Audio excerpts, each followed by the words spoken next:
But I guess I kind of wanted to have a chit chat with you and Yeah. a little bit more about you and your story.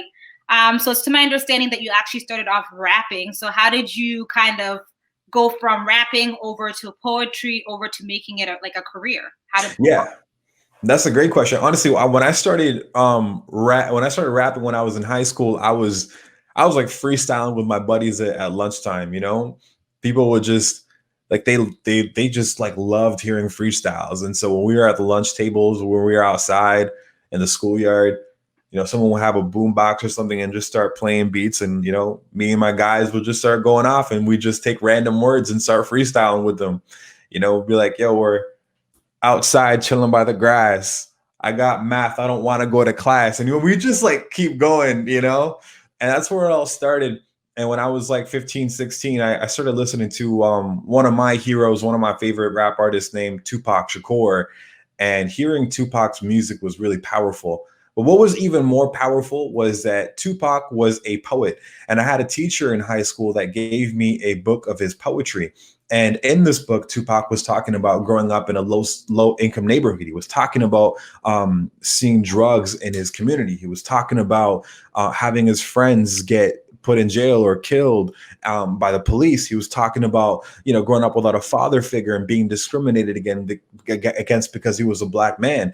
And these were all things that, you know, I could see myself in some ways, right? Being a minority myself, being a South Asian, being discriminated against, being called a terrorist because I was a Muslim when I was in school. I could relate to having, you know, those struggles in my life. And because there was this connection with Tupac's poetry, I just said, man, this is something I really want to do. And more so because it was a message that needed to be heard.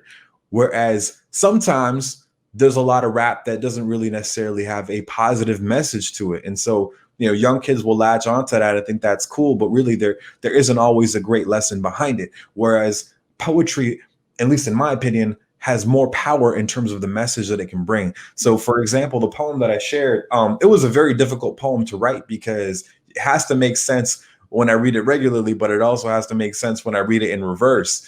And the powerful, yeah, and that's why I wanted to share it, because it's like everything that you share with people, whether it's a post on social media or whether it is a album of music, there should be some strong intention as to why you're doing it.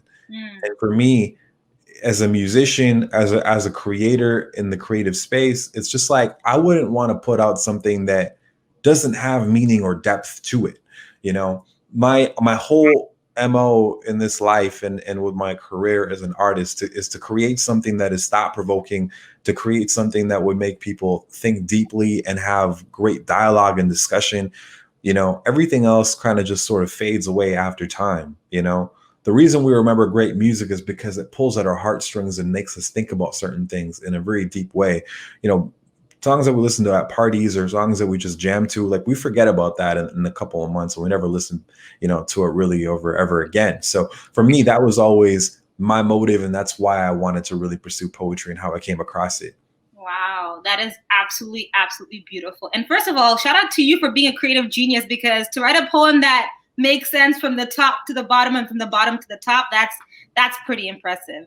Thank So you. it's evident that you're obviously talented and you're great at what you do. But Thank I'm you. sure many people watching can relate to this. Sometimes the things that we're great at, our parents, families, and friends don't necessarily always support it because it doesn't make sense to them. Mhm. So even though you're extremely talented and anybody who comes in contact with you can see that, did you ever have like a challenge with your parents or your close friends when you decided to make this a career path for yourself? Yeah, absolutely. You know, to be honest, my who should have been my greatest supporters ended up actually becoming my greatest adversary. You know, and that's my parents. And coming from, as I mentioned before, a South Asian Muslim background, my family, they were very very strict in terms of what they wanted for their kids, and I think a lot of immigrant kids will be able to resonate with that because, you know, when your parents are struggling, when they come to a different country, giving up everything they had back home, they need you to do well as your child. You know, they want you to succeed financially because they know what it's like to be burdened financially. You know, they want you to have a good career and a good life for yourself because they struggled their entire lives to give a little bit of that to you. And so growing up, my parents always said, look, Wally, you got to be a lawyer. You got to be a doctor. You got to be an engineer. You got to be an accountant, you know, and all of those are great careers. And I would never say don't do any of that. But I would say what's more important than having a great career is having a great passion. Because when you're passionate about something, then it's not about the money anymore. The money comes and the money goes, and it will go and come in any career. But when you're passionate about something, even on the days that you may not feel like you want to go into work, you'll want to go and do your passion. And so when I get up and I have a chance to log into do a session like this, I mean, it's all about why. And I'm my why is I'm getting a chance to make a difference. You know what I mean? A paycheck at the end of the day is great, but it's not the end goal. Like if you're a doctor, you're not in it for the money, man. You're in it because there are people's lives at the end of the day that can be saved because of your work. Teachers, you're not in it because you want your summers off or you want your mat leave. Those are great benefits and you should look at that.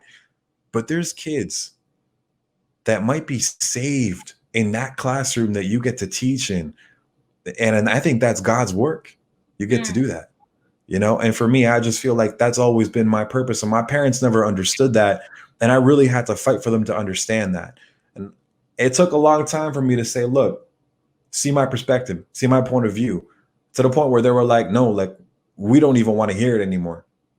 The point where my dad, one time, he just like ripped up my poetry books and my writing, you know. But if anything, that made me stronger, and it made me more. It made me. I think one thing that it did was it pushed me to my end goal even quicker. Was because I felt like having someone doubt me pushed me to become greater than their doubts, and that was important for me.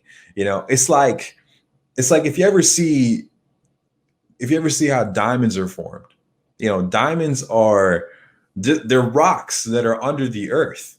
You know, they are under immense heat and immense pressure, you know, for millions of years. So when they're extracted, they become, you know, this beautiful, expensive thing, right? Other than that, they're just rocks. So what is going on in your life? What are the challenges that you're facing that are helping you become that diamond? Because when challenges occur, a lot of people are like, oh man, why me? Why am I experiencing this? I don't want to go through this. But it's like, why not you? You know, what are you learning from this? How are you turning the people that doubt you into people who believe in you? Right? I remember the time I did a show. It was 16,000 people for Microsoft at the Air Canada Center, now the Scotiabank Arena, 4 years ago. You know, I was 21. That was the first time my dad told me he was proud of me, you know, and that was huge. But it was because I stuck to my why. I stuck to my passion, you know, and everything else came. It come, you know, I feel like the universe, God, whatever you believe in, he makes his path for you. And when you stick to what you believe in, it just happens. And for me, that was my path and that was my journey. And now my parents are my greatest supporters, you know, but you got to go through that. Yeah. Love it, love it, love it. It's obvious you're a poet because clearly you have a way with words, because I'm out here with goosebumps and everything. Like there wasn't one thing that you did not say that I wanted to finger snap to, but I had to respect your space so the audience could hear every single word. So that was really great. Thank you so much for sharing your story with us. But now it's easy for you to easier, let me say, because it might not be easy. It's easier for you to say all of this now because you've kind of made it through. I kind of want to take you back to the moments where you were kind of doubting yourself because the odds were against you or everybody is speaking against you. What was it like during those times when you were having second thoughts, and how did you push past that? You know, those were definitely tough moments. And there was many times where I wanted to give up on my career and think that there's really no future for me as an artist. You know, I remember days I was so depressed. I didn't even want to get out of bed, man. Like it was bad. But number one, I think my faith got me through. I think that my belief in a higher power that was guiding me to my purpose is a big factor in terms of my mental health and my clarity in life. But the second thing was I surrounded myself with good people. You know, I think that the people that you surround yourself with are incredibly important in terms of indicating the kind of person you are yourself. So if you're with people that waste their time, if you're with people that do drugs. If you're with people that, you know, they don't care about their family, then you're going to end up becoming someone that does drugs and doesn't care about their family and waste their time. And so one thing that I was very, very intentional about was, who are the people that I'm surrounding myself with and spending my time with? Who are the people that I allow to speak into my life? So Mm. who are the accounts that I follow? You know, who are the people that call me on a regular basis? And I'm not saying go cut a whole bunch of people off, but I'm saying be careful how much time and energy you're putting into relationships that don't serve you. That is incredibly important. Mhm. Sometimes you're in a relationship with this toxic dude or this toxic girl, and you don't even really know if it's going to go anywhere, but you're there because you're just conveniently in a relationship and you don't want to be alone. Mm. But sometimes in moments like that, and it's the same thing with friendships as well, but sometimes in moments like that, we need to step outside of that and say, look, what is really happening here? Why am I here? And if it's not a good reason, again, if you don't remember your why, then you need to leave. Because if that's going to be the reason that you stay, you're never going to allow other greater things to come into your life. Mhm. And I think one of the biggest reasons I was able to overcome my obstacles was because I had those great friends and those great support systems. And I had a wonderful teacher in high school named Miss Riley that, you know, was an angel blessed by God that carried me through some very, very difficult and dark days. You know, days I was in trouble with the police. I was you know, fighting with my parents. I was in trouble at school. I was failing classes, you know, and just to have people in your corner and in your circle that will get you through those tough days means everything. And also to reciprocate that and be that for someone else who's going through a tough time is equally as important. That's why we're here. Wow. Thank you so much for sharing. I'm sure there's a lot of takeaway from the audience. So Wali, thank you again for your story and for your poem. We really appreciate you taking this time.